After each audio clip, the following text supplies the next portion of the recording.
Bismillahirrahmanirrahim. Assalamualaikum warahmatullahi wabarakatuh. Hai teman-teman semuanya, bagaimana kabar kalian pada pagi hari ini? Semoga semuanya senantiasa sehat ya. Perkenalkan, nama saya Najla Widya Cotrunada dari kelas 10D Teknoscience.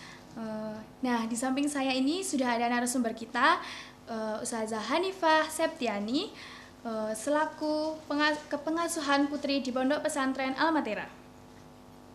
Di sini saya selaku host di acara talkshow kali ini akan menyampaikan mengenai peran musyrifah sebagai ibu santri.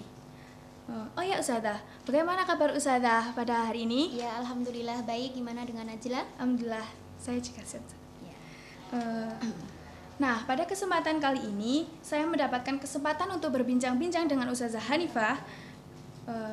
Apa sih musyrifah itu?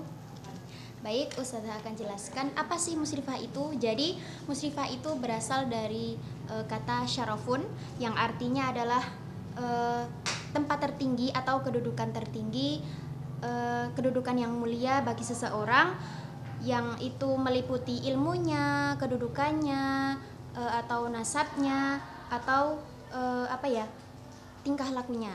Kemudian orang yang kedudukannya lebih tinggi itu memiliki kewajiban untuk mengayomi yang lebih rendah atau yang lebih lemah. Yang kedua, dalam Kamus Al-Munawwir tertuliskan bahwasanya al-musyrifu itu mempunyai arti membimbing. Jadi sudah jelas di sini bahwa tugas seorang musyrifah itu adalah membimbing. Kemudian di sebuah lembaga pondok pesantren, tugas musyrif atau musyrifah itu sangatlah penting. Saya sebagai musyrifah itu berkedudukan sebagai maqamul walid atau sebagai orang tua. Dan kamu Najla dan santri-santri yang lain itu sebagai maqamul walad atau anak, seperti itu. Oh, jadi peran musyrifah itu sebagai pengganti orang tua di sini ya Ustazah? Iya, benar sekali. Apa sih tugas musyrifah itu? Oke. Yang kedua, tugas musyrifah. Secara umum, tugas musyrifah adalah mengurus rumah tangga asrama. Kemudian, secara internalnya, yang pertama adalah mengurus keamanan asrama, mengurus peribadahan asrama atau tentang sholat, terus keuangan, terus perkoperasian, itu semuanya yang mengurus musyrifah. Terus ada nih tugas musyrifah yang menurut Ustazah ini sangat menantang. Yang pertama yakni penanaman 9 karakter santri. Najla sudah tahu 9 karakter santri itu apa saja? Belum Ustazah. Oke, akan Ustazah beritahu ya. Jadi 9 karakter santri itu yang pertama adalah Ustazah bagi 3 poin. Yang pertama, faqih, jujur, santun. Faqih itu adalah faham betul ilmu yang telah disampaikan. Terus jujur dalam bertingkah laku, dan santun dalam berperilaku terhadap orang yang lebih tua misalnya. Yang selanjutnya adalah bersih, rapi, dan indah. Bersih, rapi, dan indah ini sudah sewajarnya, sudah seharusnya seorang santri ini berpakaian rapi, berpakaian bersih agar orang yang menyaksikan, orang yang memandang itu rasanya berseri-seri, dipandang itu enak. Kalau misalnya santri itu harus berpakaian bersih, rapi, dan indah. Terus yang terakhir adalah sadar, patuh, dan disiplin.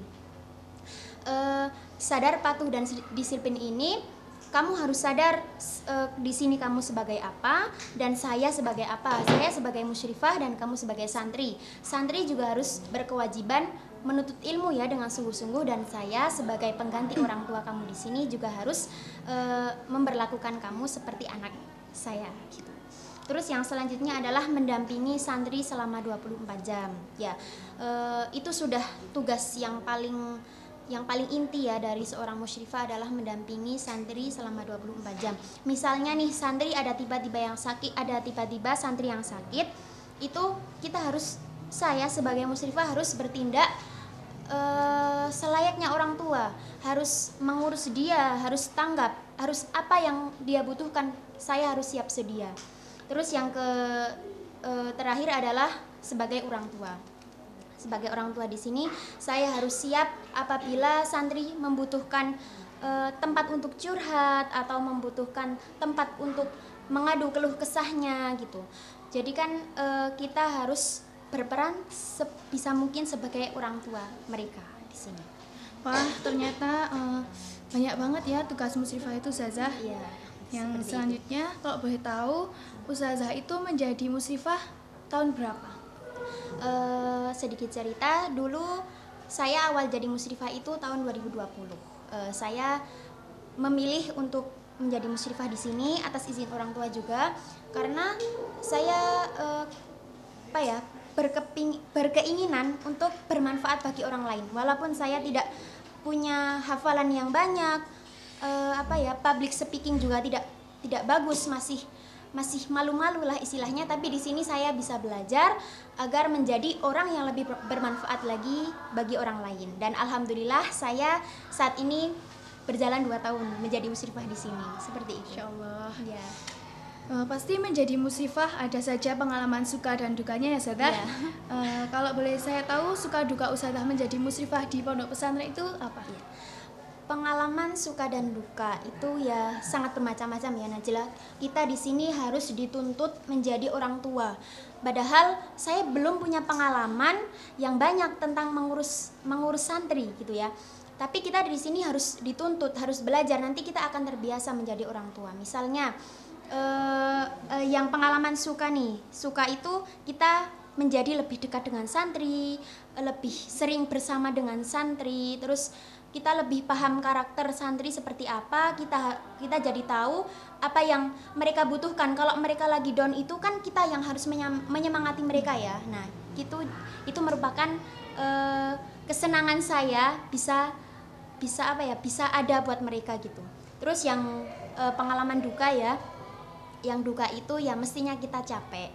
Tapi kalau kita lagi capek gitu, kalau saya pribadi, ketika melihat santri sedang berkumpul terus saya sapa tapi saya dalam keadaan capek, itu jadi rasanya capeknya luntur gitu loh. Setelah menyapa santri, setelah berbincang-bincang dengan santri, alhamdulillah capek saya jadi luntur. Itu yang merupakan suatu hal yang kesenangan Insyaallah, bagi saya. Ustazah. Iya, seperti itu. Dari banyak santri di pondok pesantren ini, Ustazah menghadapi santri yang sangat banyak karakternya itu seperti apa? Yang pertama mesti kita harus sabar ya. Banyak sekali karakter santri. Kalau kita mau memahami karakter santri itu seperti apa, caranya yaitu satu, melakukan pendekatan dengan cara mengobrol dari hati ke hati, mungkin ditanya apa ya, kepribadiannya gimana, atau ditanya hobinya seperti apa. Mungkin kan kita jadi lebih tahu sedikit tentang santri itu. Misalnya ada nih santri yang mungkin murung, santrinya murung, terus nanti kita bisa melakukan pendekatan kepada santri itu. Terus yang kedua dengan sabar. Mungkin ada santri yang lagi emosi seperti itu ya, mungkin banyak masalah jadi kelihatannya mukanya emosi gitu. Kita menghadapinya dengan sabar, karena as-sabru yu'inu ala kulli amalin, kesabaran itu menolong setiap pekerjaan. Nah, itu kan merupakan tugas kita buat mendekati santri yang mungkin lagi banyak masalah. Kita dekati dengan satu kunci, yakni kesabaran untuk menghadapi santri tersebut. Oh ya Ustazah, sebelum berakhirnya acara talkshow pada hari ini, ada kesan yang mungkin Ustazah ingin sampaikan? Ya. Kesan menjadi musyrifah di sini, alhamdulillah saya mendapatkan ilmu-ilmu baru di sini yang belum pernah saya dapatkan sebelumnya. Terus yang kedua, saya di sini jadi apa ya, lebih sabar lagi dalam menghadapi sesuatu. Mungkin itu saja. Oke teman-teman, mungkin cukup sekian talkshow pada kesempatan kali ini. Semoga kita dapat berjumpa kesempatan selanjutnya. Saya Najla Widya Cotrinada, pamit undur diri. Wassalamualaikum warahmatullahi wabarakatuh.